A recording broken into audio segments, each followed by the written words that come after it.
পরিমণি টাঙ্গাইল কোন শোরুম উদ্বোধন করতে গেছে সেইখানেও নাকি বাধা দিয়েছে। দুটো ঘটনা আমাদের আলেম ভাইরা শুনবেন, ছোট্ট ঘটনা কিন্তু এর প্রভাব বেশি। বিদেশিদের সামনে এগুলো খুব নেগেটিভ ভাবে তুলে ধরা হচ্ছে। গত বছর অনেক জায়গায় ওয়াজ করতে গেলে পুলিশের বাধা, ছাত্রলীগের নেতা এসে মাইক কেড়ে নিচ্ছে, হুজুরকে ধমকাচ্ছে, এই সমস্ত কথা বলা যাবে না। এই পরিস্থিতি এখন আছে।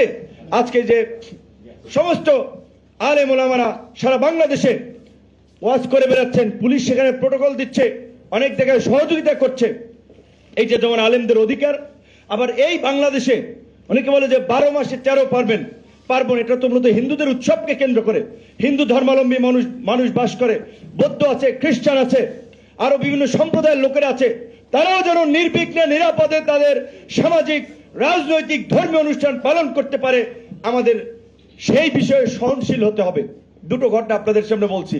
চলচ্চিত্রের আপনার নায়িকা সেলিব্রিটি মেহজাবিন সে চট্টগ্রামের শোরুম উদ্বোধন করতে গেছে। এখন সেইখানে গেলে তৌহিদি জনতার ব্যানারে নাকি তাকে করতে দেয় নাই। পরিমণি টাঙ্গাইল কোন শোরুম উদ্বোধন করতে গেছে সেইখানেও নাকি বাধা দিয়েছে। দুটো ঘটনা আমাদের আলেম ভাইরা শুনবেন, ছোট্ট ঘটনা কিন্তু এর প্রভাব বেশি। বিদেশিদের সামনে এগুলো খুব নেগেটিভ ভাবে তুলে ধরা হচ্ছে, যেখানে মৌলবাদী রাজনীতির উত্থান হচ্ছে, ইসলামী এক্সট্রিমিস্টরা ক্ষমতায় আছে, রাজনীতির মাঠ দখলে আছে। তাই এখন সাংস্কৃতিক কর্মীরা, নায়ক নায়িকারা প্রোগ্রাম করতে পারতেছে না, তাদেরকে বাধা দেওয়া হচ্ছে।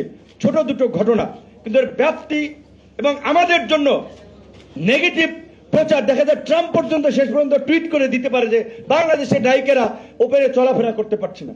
তো কাজেই আপনারা এই তৌহিদি জনতার কোন ব্যানার কে কখন দাঁড়ায়, গোয়েন্দা সংস্থার এজেন্টরা যে তৌহিদি ব্যানার নিয়ে দাঁড়াইলো, টুপি মাথায় দিয়ে পাঞ্জাবি পরে দাঁড়ায় দিল হুজুরদেরকে। কারণ এই ধরনের পরিস্থিতিতে নানান ধরনের ষড়যন্ত্র চলছে, চলবে।